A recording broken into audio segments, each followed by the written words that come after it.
الحمد لله رب العالمين والصلاة والسلام على سيد المرسلين وخاتم النبيين محمد وآله وصحبه أجمعين ومن تبعهم بإحسان ودعا بدعوتهم إلى يوم الدين أما بعد أعوذ بالله من الشيطان الرجيم بسم الله الرحمن الرحيم والمؤمنون والمؤمنات بعضهم أولياء بعض يأمرون بالمعروف وينهون عن المنكر صدق اللہ العظیم۔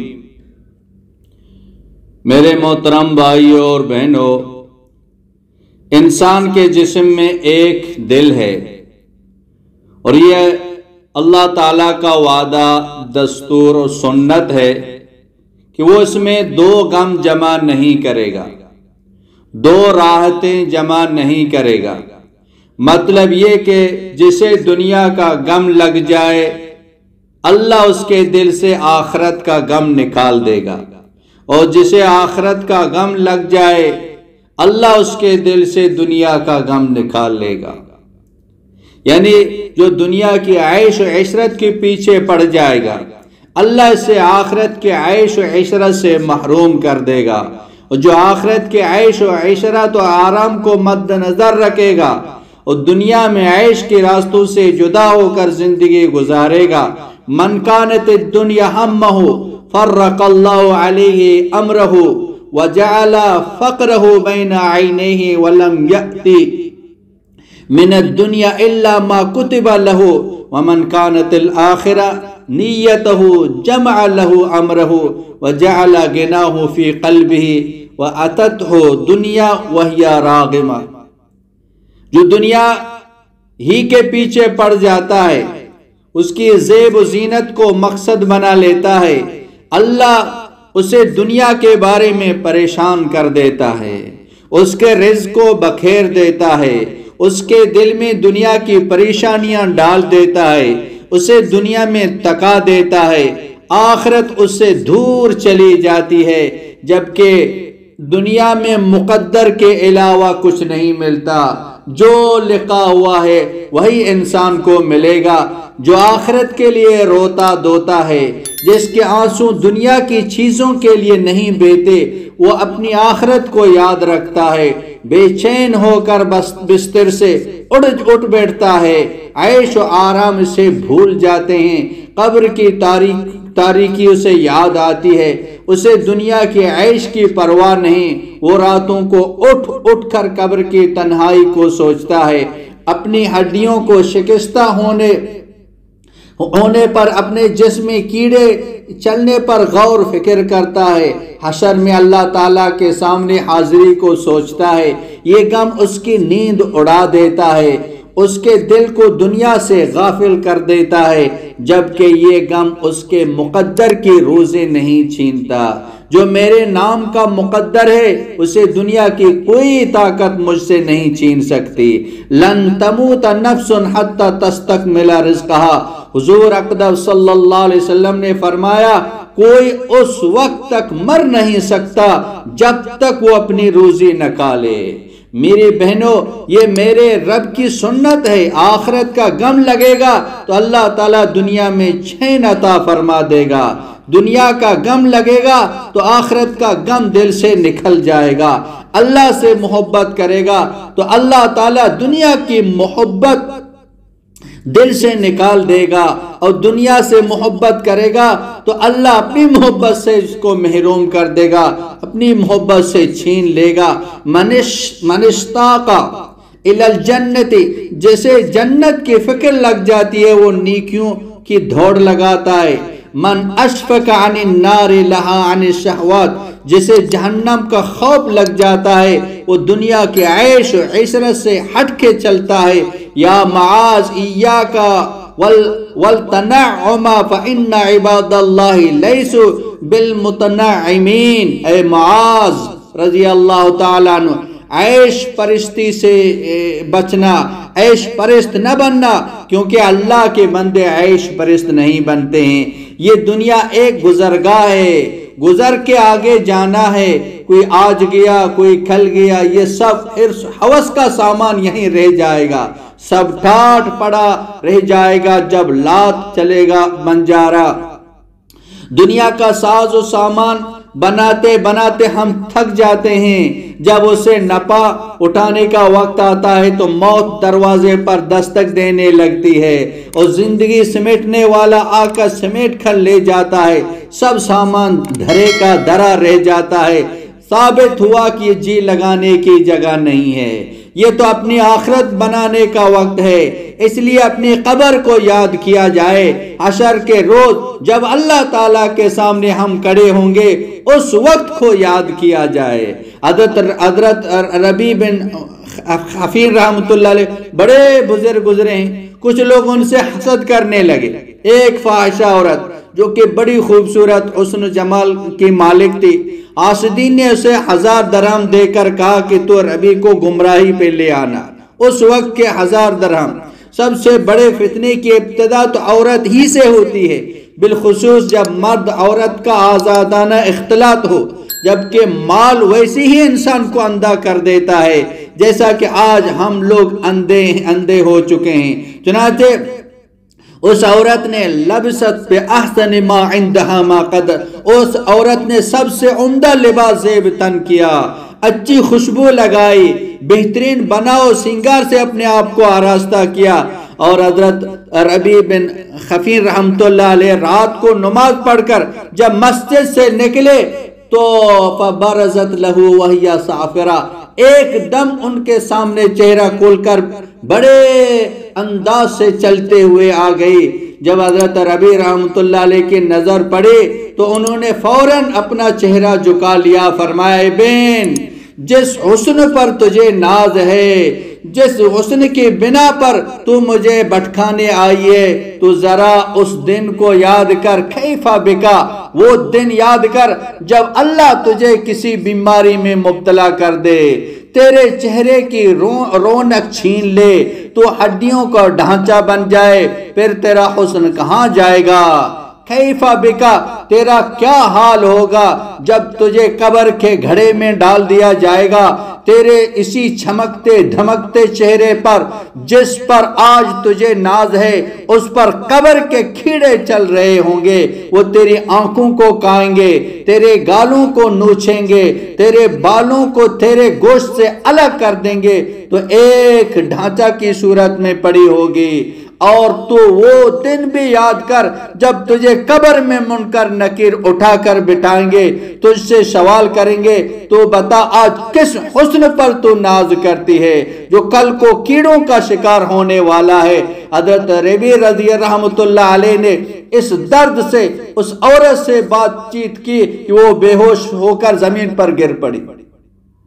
جب اسے ہوش آیا تو اس نے ایسی توبہ کی کہ اپنے وقت کی بہت بڑی ولیہ عابدہ زاہدہ بن گئی، یہاں تک کہ اس کے پاس لوگ دعائیں کروانے کے لیے آتے تھے۔ میرے بہنوں، ہم تو دنیا میں ایسے پھنسے، موت بھی بھول گئے، اللہ کے سامنے کھڑا ہونا بھی بھول گیا، حالانکہ وہ ایسا وحشت ناک منظر ہے جہاں سب بہن بھائی پیچھے ہٹ جائیں گے۔ یوم یفر المرء من اخی و امہ و ابی و صاحبتہ و بنی لکل امرئ منہم یومئذ شأن یغنی۔ جس دن ماں بیٹی، باپ بیٹا، خاوند بیوی جدا جدا ہوں گے، ایک دوسرے کے قریب بھی نہیں آئیں گے۔ ہر آدمی کی پکار ہوگی نفسی نفسی، یا اللہ مجھے بچا لے، یا اللہ مجھے بچا لے۔ فرشتوں کے پہرے ہوں گے، جہنم کی ایسی چیخ پکار ہوگی جو دلوں کو ہلا دے گی، اس کے شعلے آگ کی لپیٹ انسان کو وحشت میں ڈال دے گی۔ ترازو کے سامنے مجھے بھی لایا جائے گا اور آپ کو بھی کھڑا کر دیا جائے گا۔ پوچھنے والا کون ہے؟ پوچھنے والا رب ہے، جواب دینا میں ہوں، جواب دینے والا آپ ہیں، جواب دینا یہ کمزور بندہ اور یہ عورت ہوگی۔ عورت کا دل تو ویسے ہی کمزور ہوتا ہے جب اللہ سے براہ راست نام لے کر پوچھے گا، اینا ما آتیتک، اینا ما خولتک، اینا ما انعمتک علیہ۔ براہ راست اس کو اپنے سامنے کھڑا کر دے گا. ما منکم من احد الا سیکلمہ ربہ لیس بینہ وبینہ ترجمان ولا حجاب یحجبہ. براہ راست ایک ایک انسان کو، بندہ بندی کو اپنے سامنے کھڑا کر کے پوچھے گا. اللہ اور اس انسان کے درمیان نہ کوئی دروازہ ہوگا، نہ کوئی ترجمان ہوگا، نہ کوئی حجاب ہوگا. ماذا قدمت الی، بتا میرے لیے کیا کر کے آئے ہو، بتا کہاں گیا جو تجھے دیا تھا، کہاں گیا جو تجھے پہنایا تھا، کہاں گیا جو تجھے مال دیا تھا، رزق دیا، عقل دی، کیا کر کے آئے ہو. اس وقت ہر انسان پتے کی طرح کھانپ رہا ہوگا. بڑے بڑے لوگوں کے پتے اس دن پانی پانی ہو جائیں گے. وہ کہے گا جمعتہ وتمرتہ وترکتہ، اے میرے رب میں تو بس جمع کرتا رہا، سب کو جہاں چھوڑ کے یہاں آ گیا. دائیں طرف دیکھے گا تو اپنے اعمال نظر آئیں گے، بائیں طرف دیکھے گا تو اپنے اعمال نظر آئیں گے، سامنے دیکھے گا تو جہنم کی چیخ پکار ہوگی. کلا اذا دکت الارض دکا دکا وجاء ربک والملک صفا صفا وجیء یومئذ بجہنم یومئذ یتذکر الانسان وانى له الذکری یقول یا لیتنی قدمت لحیاتی. اے کاش آج کے دن کے لیے میں کچھ کر لیتا، میں لوگوں کو خوش کر دیتا تھا، لوگوں کو کے لیے کرتا تھا. میں کاش کہ میں لوگوں کی بات نہ مانتا. اپنا ہاتھ چباتے چباتے کوہنی تک جو نہ اس کو کھائے گا. یوم یعض الظالم علی یدی یقول یا لیتنی اتخذت مع الرسول سبیلا یا ویلتا لیتنی لم اتخذ فلانا خلیلا. اس دن ہاتھ چبانا کس کام کا آئے گا؟ اس دن ہاتھ چبانا کسی کام میں نہیں آئے گا. دنیا کے دو آنسو اللہ کے غضب کو ٹھنڈا کر دیتے ہیں، جہنم کی آگ بجھا دیتے ہیں. آپ صلی اللہ علیہ وسلم نے فرمایا میں نے اپنے ایک امتی کو دیکھا جو جہنم میں گر رہا تھا. اچانک اس کے آنسو آئے جو دنیا میں اللہ کے خوف سے نکلا کرتے تھے. ان آنسو نے اسے دکھا دیا، جہنم سے نکال کر ایک طرف کھڑا کر دیا. اس دن آنسو میں کشتیاں بھی چلیں گی تو کچھ کام نہیں آئے گا. آج رونے کا دن ہے.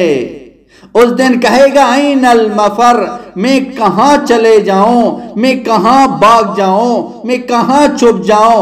رات کی تاریکی بھی نہیں ہے، کوئی کمرہ بھی نہیں ہے، کوئی پہاڑ بھی نہیں ہے، کوئی غار بھی نہیں ہے. کاعن صفن صفا، ایک چٹیل میدان ہوگا. یومئذ تعرضون، ایک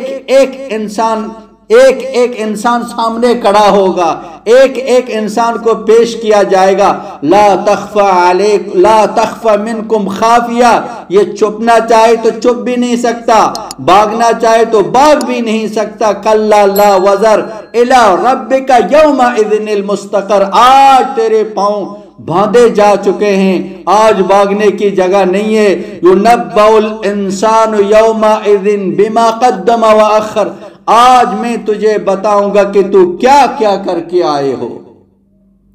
اللہ تعالیٰ کتنا رحیم ہے، دنیا میں کس طرح پردے ڈالتا ہے، گناہوں کو چھپاتا ہے، پردہ پوشی کرتا ہے، نادانیوں سے درگزر کرتا ہے. ہماری آنکھ غلط دیکھتی ہے، فرشتے آ کر تپڑ نہیں مارتا. ہمارے کان غلط سنتے ہیں، فرشتے کانوں کو بند نہیں کرتے. ہمارے قدم غلط اڑتے ہیں، فرشتے کی لاٹھی ہمارے پاؤں کو نہیں توڑتی ہے. اللہ تعالیٰ مہلت دیتا ہے. میری بہنوں، آسمان و زمین کے فرشتے جب ہمیں دیکھتے ہیں، ہم اللہ تعالیٰ کا دیا ہوا کھاتے ہیں، پھر بھی اس کی نافرمانی کرتے ہیں تو اللہ تعالیٰ سے اجازت مانگتے ہیں. زمین بھی پوچھتی ہے یا اللہ کھروٹ لے لوں، سمندر کہتے ہیں یا اللہ اجازت ہو تو ان پر چڑھ کر انہیں غرق کر دوں. بہنوں، پانی کی جو موت جنگلات کو بہا کر لے جا سکتی ہے، وہی موت بن کر انسان کو بھی لے جا سکتی ہے. فرشتے سوال کرتے ہیں یا اللہ اجازت دے دے، ہم انہیں غرق کر دیں، انہیں تباہ کر دیں، انہیں برباد کر دیں. اللہ تعالیٰ فرماتے ہیں اگر تم نے پیدا کیا تو پکڑ لو، مہلت نہ دینا، اگر میں نے انہیں پیدا کیا تو میرے اور میرے بندوں کے درمیان دخل اندازی مت کرو، میں اپنے بندے کی توبے کے انتظار میں ہوں۔ ان اتانی نہارا قبلتہ ان اتانی لیلا قبلتہ، شاید یہ بھٹکا ہوا آدمی دن کو توبہ کرے، شاید کبھی رات کو کر لے، کبھی بھی کر لے، میں اس کی توبہ کا انتظار ہوں، کبھی توبہ کرے گا میں اس کی توبہ قبول کر لوں گا۔ میری بہنوں، اللہ تعالیٰ اتنا کریم ہے، کوئی شخص ساری زندگی اس کی نافرمانی کرتا رہے، آخری وقت میں بھی توبہ کر لے تو اللہ تعالیٰ اسے معاف کر دے گا، اللہ کی رحمت اسے آغوش میں لے لیتی ہے۔ اللہ تعالیٰ ماں باپ سے بھی زیادہ رحیم و کریم ہے۔ حضرت عمر رضی اللہ تعالیٰ عنہ کے زمانے میں ایک گوا تھا جو بربط بجایا کرتا تھا، یہ پرانے زمانے کا گانا بجانے کا وہ آلہ ہوتا تھا، اسے گانا بجاتے تھے۔ اسلام میں گانے بجانے کی حرمت ہے، اسے سننا سنانا سب یہ گناہ کبیرہ ہے۔ وہ گویا چپ چپ کر یہ کام کیا کرتا تھا۔ اس نے ایک روز اس کی جب آواز بیٹھ گئی، آواز ختم ہو گئی، اس نے یہ اپنا روزگار بنایا ہوا تھا، بوڑھا ہو گیا تو ظاہری بات ہے آواز ختم ہو گئی، آواز بیٹھ گئی، لوگوں نے سننا چھوڑ دیا، بلانا چھوڑ دیا، کمائی کا یہ ذریعہ تھا وہ ختم ہو گیا۔ تو فاقوں نے عالیہ ایک روز جنت البقیع میں گیا، بیٹھ کر رونے لگا اور فریاد کرتے ہوئے کہنے لگا، اے اللہ، جب تک میری آواز تھی لوگ مجھے سنتے تھے، اب آواز ختم ہو گئی تو کوئی نہیں سنتا ہے، لیکن میں نے سنا ہے کہ تو سب کی ہر حال میں سنتا ہے۔ اے اللہ، میری دعا قبول فرما کر میری مصیبت دور فرما دے۔ حضرت عمر رضی اللہ تعالیٰ عنہ مسجد میں سو رہے تھے، الکا ہوا میرا ایک بندہ مجھے پکار رہا ہے، اس کی مدد کو پہنچو، وہ مصیبت زدہ ہے۔ حضرت عمر رضی اللہ تعالیٰ عنہ اٹھے، دوڑتے ہوئے جنت البقیع میں پہنچے، وہ بوڑھا آپ کو دیکھ کر بھاگنے لگا۔ حضرت عمر رضی اللہ تعالیٰ عنہ نے کہا، ٹھہرو، میں آیا نہیں ہوں بلکہ بھیجا گیا ہوں، مجھے حکم ملا ہے کہ تیری مدد کو پہنچوں، بتا تیرے ساتھ کیا معاملہ ہے تاکہ میں تیری مدد کر سکوں۔ وہ کہنے لگا، آپ کو کس نے بھیجا ہے؟ حضرت عمر رضی اللہ تعالیٰ عنہ نے فرمایا، اللہ نے بھیجا ہے۔ وہ رونے لگا اور ایک بار پھر دعا کے لیے ہاتھ بلند کر دیے، کہنے لگا، اے اللہ، تیری ساری زندگی میں تیرا نافرمانی کرتا رہا، میری ہر مجلس، ہر رات غفلت میں گزرے، میرا ہر دن نادانی میں گزرا، جب میرے سارے سہارے ٹوٹ گئے اور میں نے اپنے آپ کو بے بس و لاچار پایا تو تجھے پکارا، تو نے پھر بھی میری آواز پھر لبیک کہی اور مجھے بھلایا، اس درد سے فریاد کی کہ زوردار چیخ ماری اور جان نکل گئی۔ اللہ پاک ہماری زندگی کا مقصد ہے اللہ کو راضی کرنا، اللہ پر مر مٹنا، اللہ کے حکموں پر چلنا، اس کے نبی صلی اللہ علیہ وسلم کے طریقوں کو اپنانا، یہی ہماری زندگی ہے۔ دنیا کی زیب و زینت اور روشنیاں اتنی بڑھ چکی ہے کہ آنکھیں دھندلا گئی ہیں، لیکن میری بہنوں، دل اندھے ہیں، دنیا سے انسانیت گویا مٹ چکی ہے، انسان چل پھر رہے ہیں مگر صفات مٹ چکی ہیں، گھر بظاہر روشن ہیں مگر دل کالی رات سے بھی زیادہ تاریک ہیں، ساری رات شہر دھمکتے ہیں، سڑکیں روشن ہیں، لیکن میرے اور آپ کے دل کی دنیا اجڑے ہوئے زمانہ گزر گیا، دل کے ہر کونے میں اندھیرا ہی اندھیرا ہے۔ آج زمینیں بظاہر سرسبز و شاداب لے لہا رہی ہیں، حد نگاہ تک سبزہ ہی سبزہ ہے، لیکن دلوں کی زمین صحرا سے بھی زیادہ بنجر بن چکی ہے، ویران ہو چکی ہے، شکستہ ہو چکی ہے۔ جس دل میں اللہ کی محبت نہیں، جو دل اللہ کے لیے تڑپتا نہیں، جو دل راتوں کو بستر سے مصلی پر نہیں پہنچتا، جو دل جبینوں کو زمین پر نہیں ٹکاتا، جو دل آنکھوں کے آنسو جاری نہیں کرتا، وہ دل نہیں ہے بلکہ وہ ایک سخت پتھر ہے۔ میری بہنوں، آج بیوی نے خاوند کی محبت کا ذائقہ چکھا اور ماں باپ نے اولاد کی محبت کا ذائقہ چکھا، اور ہم سب نے درہم دینار سونے چاندی روپیے پیسے کی محبت کا ذائقہ چکھا، لیکن نہیں چکھا تو اپنے رب کی محبت کا ذائقہ نہیں چکھا۔ اللہ کی محبت میں رونا، پریشان ہونا، تکالیف اٹھانا، امت کے دل سے یہ سب کچھ نکل گیا ہے۔ امت بھانج ہو گئی ہے، سب کے دل کی دنیا اجڑ گئی ہے، دل اندھے اور آنکھیں روشن ہیں، دل کالے اور گر سفید ہیں۔ وہ انسان چلے گئے جو راتوں کو اللہ کی یاد میں رویا کرتے تھے۔ آج ہماری راتیں مرداروں کی طرح گزر رہی ہیں، ہمارا دن بیکار گزرتا ہے۔ آج کی عورت بیچاری مظلوم ہے، جسے سوائے کھانا پکانے، بچے پالنے کے اور کوئی کام بتلایا ہی نہیں گیا ہے کہ تیرا اصل کام یہ نہیں ہے۔ تبلیغ کے محنت کے ذریعے سے ہم بہنوں اور بھائیوں سے عرض کر رہے ہیں کہ تمہارا کام اپنے رب سے محبت کرنا ہے، اپنے رب سے تعلق بنانا ہے۔ نبی کریم صلی اللہ علیہ وسلم اور اللہ تعالیٰ کی محبت ہی زندگی کا سرمایہ ہے، اسی کو سامنے رکھ کر چلنا ہے، باقی ساری چیزیں پیچھے رکھنی ہیں۔ لیکن کیا کریں، عورت صبح ناشتے سے بھی فارغ نہیں ہوتی کہ دوپہر کا ہنڈیا چھڑ جاتی ہے، وہ اترتی ہے تو شام کی چائے کی تیاری شروع ہو جاتی ہے، چائے سے فراغت ہوتی ہے تو رات کے کھانے وہ شروع ہو جاتے ہیں، پھر تکاوٹ سے چور ہو کر بستر پر دراز ہو جاتی ہے۔ رات بھی غفلت میں گزر رہی ہے، دن بھی غفلت میں گزر رہا ہے، صرف پھیٹ کا ایندھن بن رہے ہیں جو پیشاب پاخانہ ہی بن رہا ہے۔ حضور صلی اللہ علیہ وسلم کے گھر میں دو مہینے چولہا نہیں جلتا تھا، روٹی کا نام ہی نہیں تھا، کوئی زیور نہیں تھا، کوئی اضافی کپڑا ہی نہیں تھا، ایک جوڑے میں ساری زندگی بسر ہوتی تھی، لیکن ان کے دل اللہ کی محبت سے بھرے ہوتے تھے۔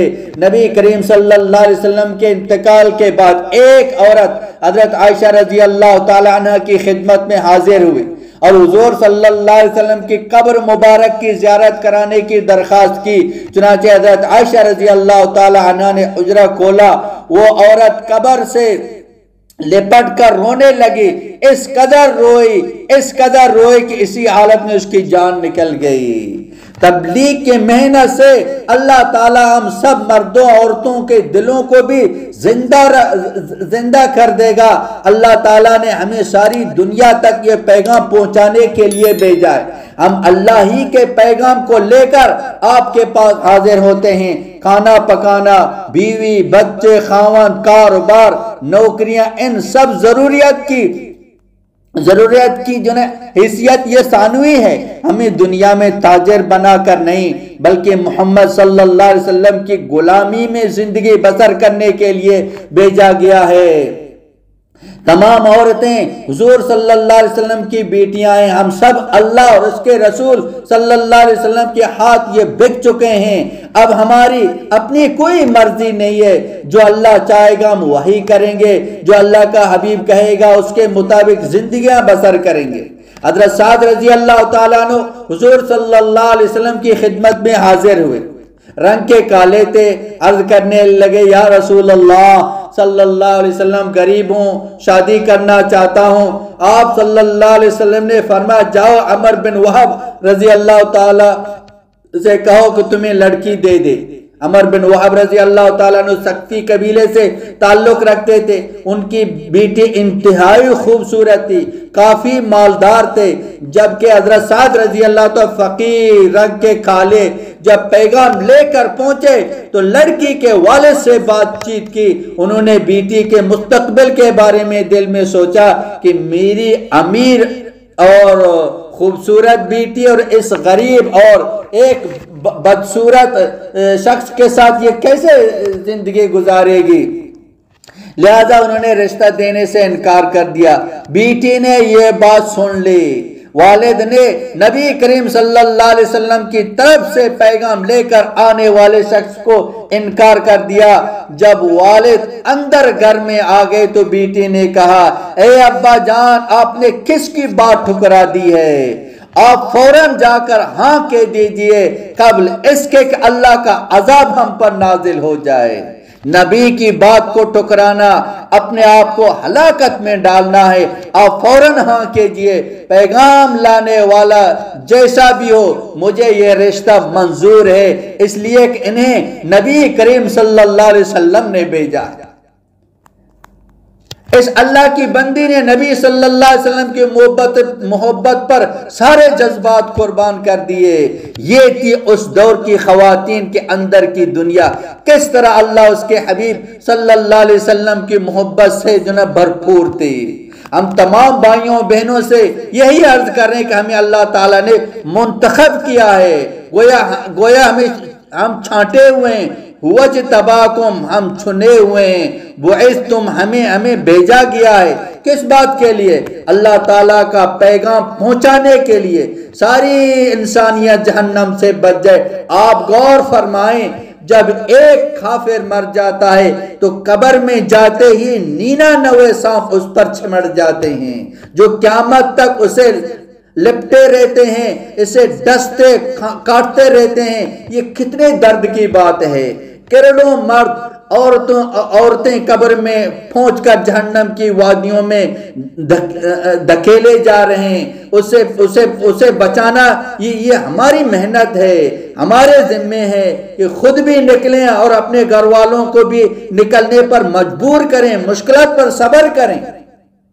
میری بہنوں، آپ کے گھر والے اللہ کے راستے میں نکلیں گے تو آپ کو جب بھی ان کی یاد آ جائے گی تو دل سے جب ٹھنڈی آہ نکلے گی، اس سے آپ کے جنت میں درجات بلند ہوں گے۔ آپ کی ہر آہ اللہ کی بارگاہ میں تسبیح سے زیادہ محبوب ہوگی۔ جب دل اداس ہوگا تو یہ اداسی گناہوں کو ایسے دھوئے گی جیسے صابن میلے کپڑوں کو صاف کرتا ہے۔ اسی طرح اللہ کے راستے میں پھرنے والے کو اپنے بچے یاد آئیں گے اور ان کی محبت میں ٹھنڈا آ بھرے گا تو ایک سانس کے ذریعے اللہ کی محبت اس کے دل میں اترتی چلی جائے گی۔ اللہ تعالیٰ فرشتوں سے پوچھے گا، بتا یہ شخص اپنی محبوب بیوی بچوں کو چھوڑ کر کیوں پھر رہا ہے، اور یہ میری بندی اپنے محبوب شوہر کی جدائی کیوں برداشت کر رہی ہے، کیوں تکلیف سہ رہی ہے؟ فرشتے کہیں گے اللہ تیرے لیے۔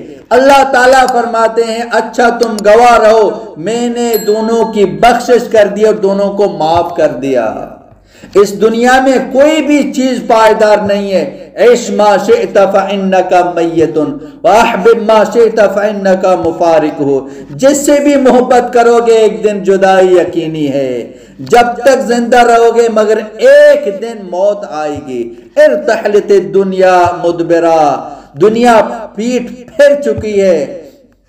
وارتحلت الآخر مقبلا، آخرت بڑھتی چلی آ رہی ہے۔ افلا ترون الى اللیل والنہار یبلیان کل جدید یقربان کل بعید ویأتین بکل موعد۔ آخرت بڑھتی چلی آ رہی ہے، تم دیکھتے نہیں ہیں دن اور رات کتنی تیزی سے گزر رہے ہیں، قبر کو قریب لا رہے ہیں، زندگی کو دور لے کے جا رہے ہیں، دنیا کے عیش و عشرت سے ہمیں کھینچ کر خبر کے گڑھے کی جانب لے کر جا رہے ہیں۔ اللہ تعالیٰ نے خود امت کو دعوت و تبلیغ کا کام سونپا ہے۔ اللہ کے یہ داعی بندے اپنے اللہ کو راضی کرنے کے لیے محمد صلی اللہ علیہ وسلم کی محبت میں دلوں پر پتھر رکھ کر نکلتے ہیں، اپنا گھر بار چھوڑتے ہیں، اپنے تمام جذبات قربان کرتے ہیں۔ عورتیں گھروں کے کام سنبھالتی ہیں، بے شک عورتوں کی قربانی مردوں سے زیادہ ہے کہ انہیں کبھی بچے تنگ کر رہے ہیں، کبھی دیگر ضروریات پریشان کر رہی ہیں۔ مرد چونکہ سفر میں ہوتے ہیں، لوگوں سے ملتے جلتے رہتے ہیں، دل لگا رہتا ہے، جب کبھی اکیلے ہوں اور گھر کی یاد آ گئی ورنہ مشغول رہتے ہیں۔ عورتیں بیچارے اکیلی ہوتی ہیں، ان کے دن رات پریشانیوں میں گزرتے ہیں۔ اللہ تعالیٰ کے نیک عورتوں کو ان کے نیک مردوں سے پہلے جنت میں داخل فرما دیتے ہیں۔ نیک مردوں کی بیویاں اپنے شوہروں سے پہلے جنت میں چلے جاتے ہیں۔ جاؤ اپنے مردوں سے پہلے جنت میں داخل ہو جاؤ، اپنے کو جنت کے لباس سے آراستہ کرو، بناؤ سنگار کرو، اپنے خاوند کا جنت کے دروازے میں استقبال کرو۔ ان مثالوں کو یوں سمجھیں جیسے ایک آدمی چھوٹی دکان کرتا ہے، اس کا نفع بھی کم ہوتا ہے۔ ایک شخص فیکٹری چلاتا ہے، ظاہر ہے اس کا نفع بھی زیادہ ہوتا ہے۔ اسی طرح گھر میں بیٹھ کر نماز پڑھنے میں بھی اجر ہے، لیکن اس کا نفع ایسا ہے جیسے چھوٹی سی دکان کا ہوتا ہے۔ جبکہ اللہ کے راستے میں پھرنا، لوگوں کو اللہ کی بات پہنچانا، محنت کرنا ایسا ہے جیسے بہت بڑی فیکٹری یا کارخانہ ہو جس کا نفع مستقل بہت ہی زیادہ ہوتا ہے۔ تبلیغ کا کام کرنے والوں کو اللہ تعالیٰ بغیر حساب کے جنت میں داخل فرما دیتے ہیں۔ دنیا کی حوریں خادمہ بن کر جنتی عورتوں کو لباس پہنائیں گی۔ 1 میل لمبا چوڑا ان کا لباس ہوگا۔ جنت کی حوریں اسے اٹھا کر پیچھے پیچھے چلیں گی۔ جنتی عورت کے سر کے بال پاؤں تک، ایڑی تک جائیں گے جنہیں حوریں اٹھا کے چلیں گی۔ جنتی عورت کا ایک بال اگر دنیا میں پھینکا جائے تو سارا جہان روشن ہو جائے، سارے جہان میں خوشبو پھیل جائے۔ اس کے سر کی مانگ سے ایسی روشنی نکلے گی کہ سورج بھی اس کے سامنے شرما جائے۔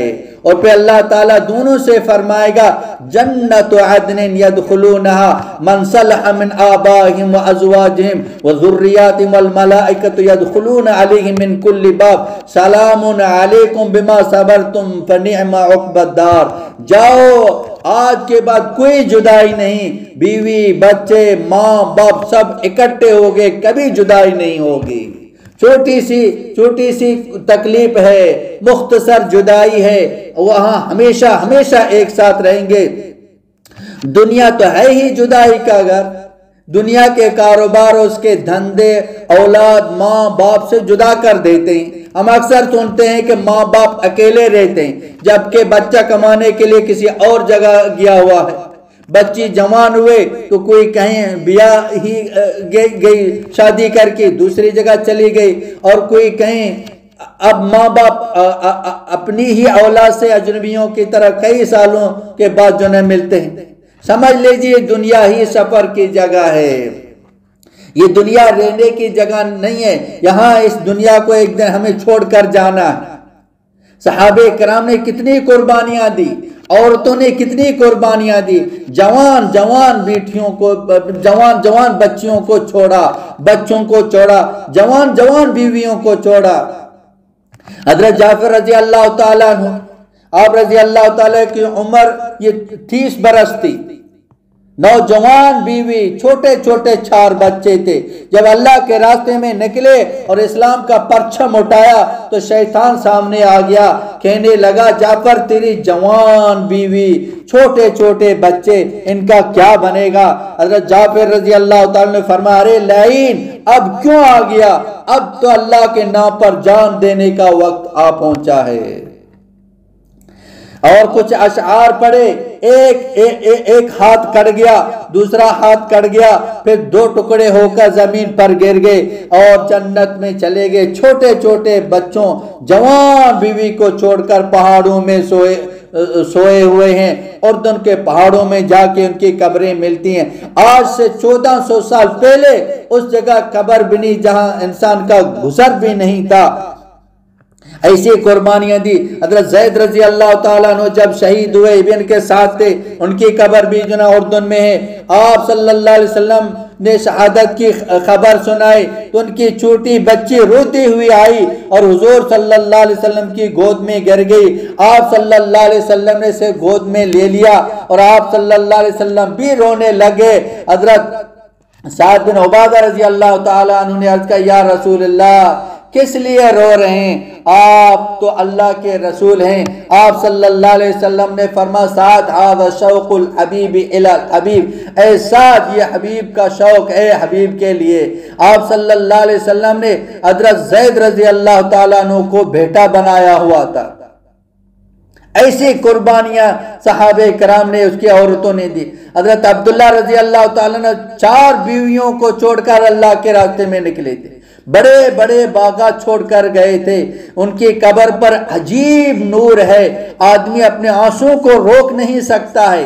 ان کے بارے میں آتا ہے جب آگے بڑھے تو بیویاں اور بچے یاد آنے لگے، ایک دم اپنے آپ کو جھٹکایا اور یہ اشعار پڑھے، اقسمت یا نفس یا نفس لا تنزلن او تکرہن او اجلب الناس وشد الرن ما لی اراکی تکرہین الجنہ۔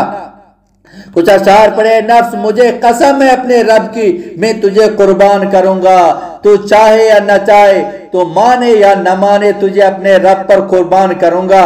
تجھے عرصہ ہوا بیوی بچوں میں رہتے ہوئے، اب جنت کا شوق کر۔ لوگ اسلام کو مٹھانے کے در پہ ہیں تو بیوی بچوں کا شوق رکھتا ہے، اگر تو یہاں قتل نہ ہوا پھر بھی موت تو آئے گی۔ یہ کہہ کر چھلانگ لگائی اور دشمن کے صفوں میں گھس گئے، یہاں تک کہ ان کے جسم ٹکڑے ٹکڑے ہو گئے۔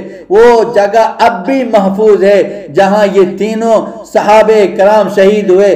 آپ صلی اللہ علیہ وسلم نے فرمایا ہاں میں دیکھتا ہوں تینوں کے تینوں جنت کے نہروں میں گوتے لگاتے پھر رہے ہیں، جنت کے پل کھا رہے ہیں۔ میری بہنوں، تبلیغ کے محنت کو ہم بھول چکے ہیں۔ عورتیں منع کرتی ہیں نہ جاؤ، مرد کہتے ہیں ٹھیک ہے نہیں جاتے۔ عجیب بات ہے، جس کام کے لیے ہم دنیا میں آئے تھے اسی کام سے پیچھے ہٹ رہے ہیں۔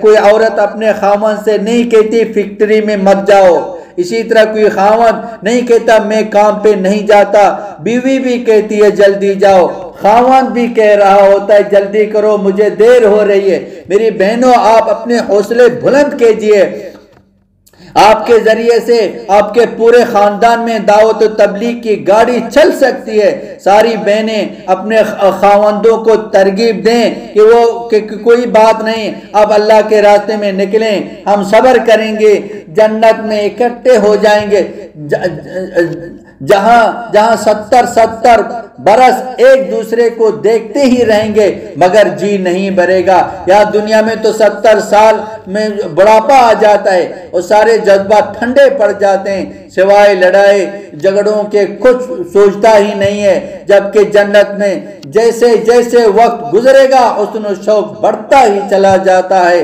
جذبات بڑھتے ہی چلے جاتے ہیں۔ اس لیے میری بہنوں، اپنے گھر والوں کو تیار کرو۔ اگر تم ایسا کرو گی تو کل محشر میں حضرت فاطمہ رضی اللہ تعالی عنہ کے ساتھ کھڑی ہوگی، خدیجہ رضی اللہ تعالی عنہ کے ساتھ کھڑی ہوگی، حضرت عائشہ رضی اللہ تعالی عنہ کے ساتھ کھڑی ہوگی۔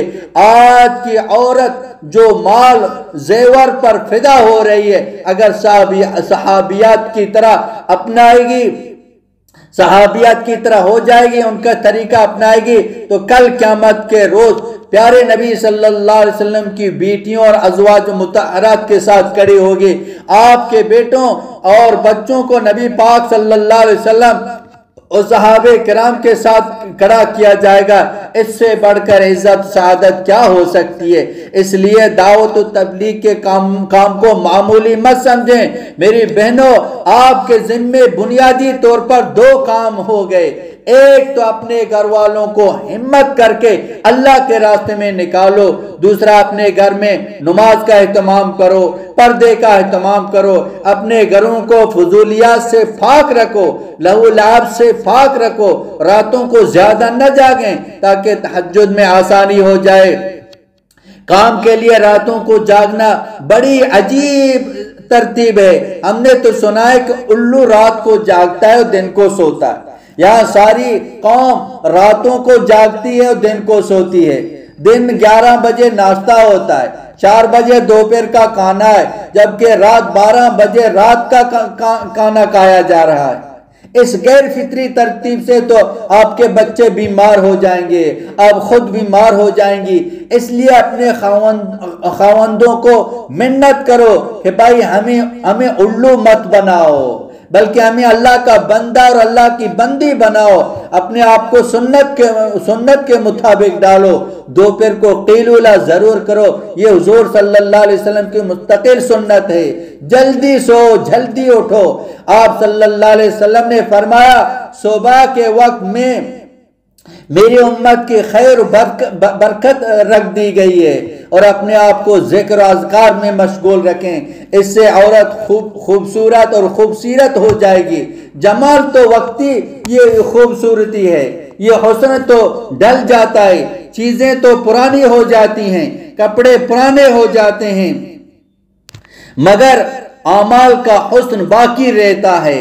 اعمال کی بنا پر اللہ تعالیٰ جنت کی خوبصورتی عطا فرمائے گا۔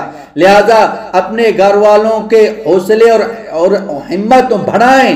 حضور صلی اللہ علیہ وسلم انصار کی عورتوں کی تعریف کرتے ہوئے فرمایا کرتے تھے، اللہ رحم کرے انصار کی عورتوں پر، انہوں نے اتنا حوصلہ پایا، بچوں کو پالا، خاوندوں کو اللہ کے راستے میں نکالا، بیودگی کو برداشت کیا، مہاجرین کی بھی خدمت کی، پھر خود بھی اللہ کے راستے میں نکلے۔ تو میری بہنوں، آپ بھی ایسا کرو گے تو اللہ تعالیٰ آپ کے لیے بھی وہی خیر و برکتیں اللہ پاک بھی دے دے گا، خیر و برکت کے اللہ پاک دروازہ کھول دے گا۔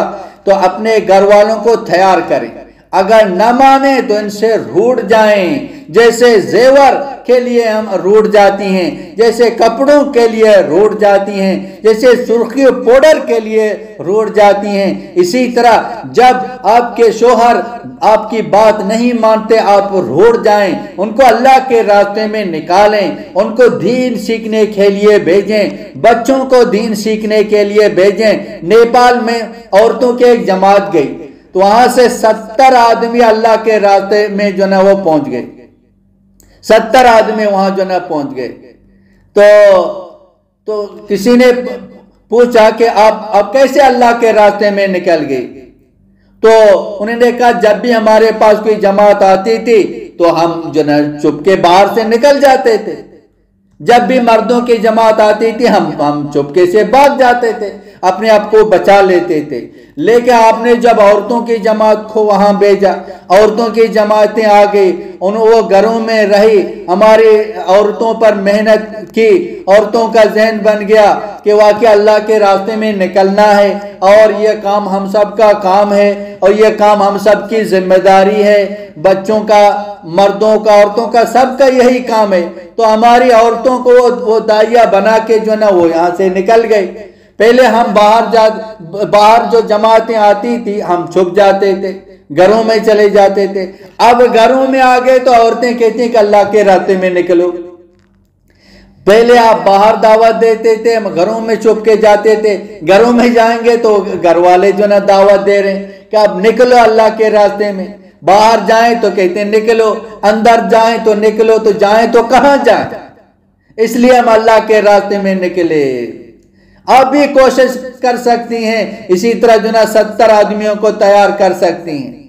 عورتوں پر محنت کریں گے، عورتیں اپنے شوہروں کو، اپنے بیٹوں کو جو نا اللہ کے راستے میں بھیج سکتی ہیں، ان کو تیار کر سکتی ہیں۔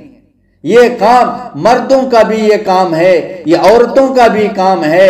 عورتیں عورتوں پر محنت کریں، مرد مردوں پر محنت کریں کہ سب کی زندگی بن جائے، سب کا رخ آخرت کی طرف ہو جائے، یہ غفلت کی زندگی کو ہم چھوڑ دیں، یہ دنیا کی محبت ہمارے دلوں کے اندر نکل جائے، یہ بے دینی ختم ہو جائے، بے دینی کی محنت یہ ختم ہو جائے، دین اور دین کی محنت ہماری زندگی میں آ جائے، پوری دنیا میں اللہ پاک کا دین زندہ ہو جائے، نبی کریم سرور دو عالم صلی اللہ علیہ وسلم کی ایک سنت زندہ ہو جائے، ہمارے سامنے آخرت ہو، ہمارے سامنے آخرت ہو، یہاں جو کچھ کر رہے ہیں کل قیامت کے دن وہی ہمیں ملیں گے، دین زندگی میں آئے گا، اللہ دنیا میں خوشی عطا فرمائے گا، دنیا میں بھی کامیابی عطا فرمائے گا، کل قیامت کے دن اللہ پاک جو نا کامیابی عطا فرمائیں گے۔ دین کے اندر دنیا کی بھی کامیابی ہے، آخرت کی بھی کامیابی ہے۔ دین زندگیوں میں نہیں ہے، دنیا میں بھی ناکام، آخرت میں بھی ناکام ہیں۔ ایک دن تو مرنا ہے، ایک دن مرنا ہے، اللہ کے سامنے کھڑا ہونا ہے، ساری زندگی کی کارگزاری اللہ پاک کو سنانی ہے۔ بتاؤ عمر کہاں گزاری، بتاؤ جوانی کہاں گزاری، بتاؤ مال کیسے کمایا، بتاؤ مال کیسے کہاں خرچ کیا، بتاؤ جو کچھ جانتا تھا علم پر کیا عمل کیا۔ قربان جائیں اس رب کے، قبر کے جو نا 3 سوال یہ ابھی بتا دیے، اور حشر کے 4 سوال ابھی سے بتا دیے کہ یہ سوال ہیں، 4 وہاں کے، 3 قبر کے، ان کی تیاری کر کے آ جاؤ۔ ابھی ساری زندگی دے دی، سوال بتا دیے، کتنا آسان ہے۔ دنیا میں کوئی بھی ایسا امتحان نہیں ہے کہ پہلے سوالوں کو جو نا بتا دیا جاتا ہے کہ یہ سوال ہے، ان کی تیاری کرو۔ پورا سال محنت ہوتی ہے لیکن سوالوں کا جواب سوال نہیں بتائے جاتے ہیں۔ اگر سوال بتائے جائیں تو دنیا امتحان کی تیاری آسان ہو جاتی ہے۔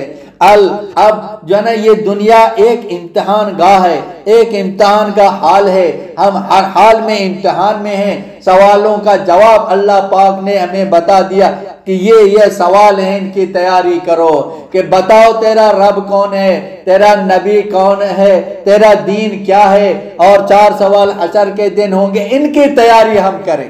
اس کی تیاری کرنے کے لیے اللہ رب العزت نے ہمیں دنیا میں بھیجا ہے۔ اگر ان کی تیاری میں لگ جائیں گے، اللہ پاک دنیا میں بھی خوشی عطا فرمائیں گے، کل قیامت کے دن بھی اللہ پاک خوشی عطا فرمائیں گے۔ من عمل صالحا من ذکر او انثى وهو مؤمن فلنحيينه حیاتا طیبہ۔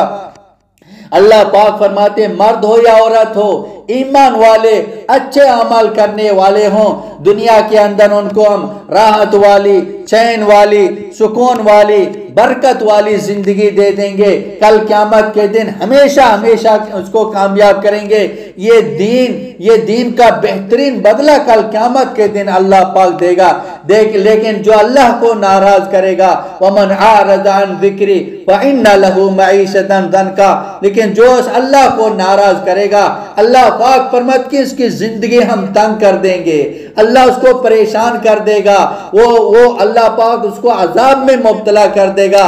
عذاب کبھی نااتفاقی شکل میں، کبھی پریشانی کی شکل میں، کبھی بے برکتی کی شکل میں، کبھی مال کے نقصان، کبھی جان کے نقصان، کوئی نہ کوئی نقصان پہنچ جاتا ہے۔ کیوں؟ ہم نے اس اللہ کو ناراض کیا ہے، ہم نے اپنے رب کو ناراض کیا ہے۔ جو اللہ کو ناراض کرتے ہیں وہ کیسے خوش ہو سکتے ہیں؟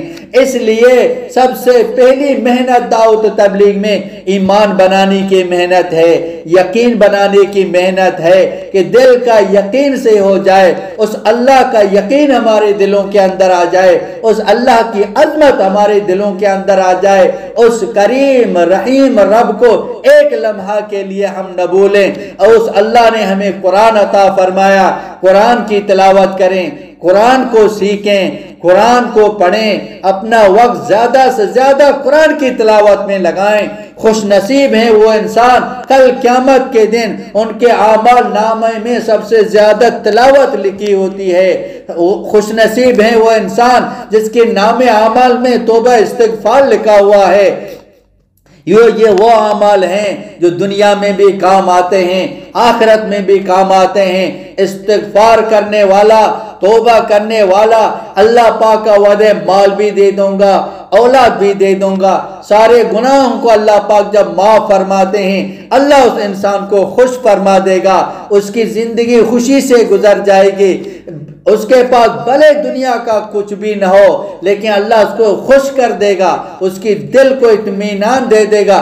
الذین آمنوا وتطمئن قلوبهم بذکر اللہ، الا بذکر اللہ تطمئن القلوب۔ اللہ پاک نے بتا دیا کہ راحت، چین، سکون وہ میری اطاعت میں ہے، میری فرما برداری میں ہیں، میری یاد میں تمہارے دلوں میں چین ملے گا، راحت ملے گی، سکون ملے گا۔ دنیا کی کسی چیز میں راحت نہیں ہے، دنیا کی کسی چیز میں چین نہیں ہے۔ جو اللہ کو ناراض کیے ہوئے اگر ہمیں وہ خوش نظر آتے ہیں، یہ ہماری آنکھوں کا دھوکہ ہے۔ اللہ کا وعدہ ہے جو ہمارے دین سے اعراض کرے گا ہم اس کی زندگی تنگ کر دیں گے، ہم خود بھی ان تنگیوں سے بچ جائیں، خود بھی اس پریشانیوں سے بچ جائیں، تمام مرد تمام عورت ان مصیبتوں سے بچ جائیں، دنیا کی مصیبتوں سے بھی بچ جائیں، آخرت کی مصیبتوں سے، آخرت کی پریشانیوں سے، آخرت کی بھوک سے، آخرت کی پیاس سے، حشر کی گرمی سے، وہاں کے چیخ پکار سے، فرشتوں کی مار پٹائی سے، سانپ بچھوں کے ڈسنے سے ہم بھی بچ جائیں، پوری امت کو بچائیں۔ آج موقع ہے، سانس ہے تو چانس ہے، سانس نہیں ہے تو یہ چانس بھی چلا جاتا ہے۔ آج موقع ہے، میں بھی ارادہ کرتا ہوں، آپ بھی ارادہ کریں، آج کے بعد اللہ کو ناراض نہیں کریں گے، اللہ کے ہر حکم کو جناب رسول اللہ صلی اللہ علیہ وسلم کی ایک ایک سنت پر جو پورا کریں گے، ایک ایک سنت پر جان دے دیں گے، ایک ایک سنت کو اپنائیں گے۔ بچوں پر محنت کریں، گھر والوں پر محنت کریں، پڑوسیوں پر محنت کریں، دن رات یہی ہمارا کام ہے، یہی ہماری زندگی کا مقصد ہے۔ اللہ پاک ہم سب کو عمل کرنے کی توفیق عطا فرمائے۔ وآخر دعوانا ان الحمدللہ رب العالمین۔